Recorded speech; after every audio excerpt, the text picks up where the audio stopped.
அப்படி சொல்லணும். இது பட் பட் அப்படி படிக்க கூடாது.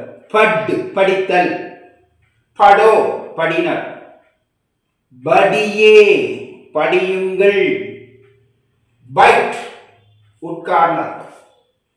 இப்ப பைட் பிளஸ் ஓ பைட்டோ. இப்ப பைட் பிளஸ் இஏ பைட்டியே உட்காருங்கள், அமருங்கள் அப்படின்னு அர்த்தம்.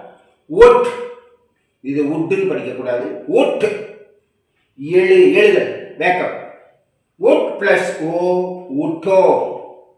உட் பிளஸ் ஏ உட்டியே எழுந்திருங்கள் அப்படின்னு அர்த்தம். இப்ப இதே தான் லே லேவோ லீஜியே, தே தேவோ அல்லது தீஜியே, பி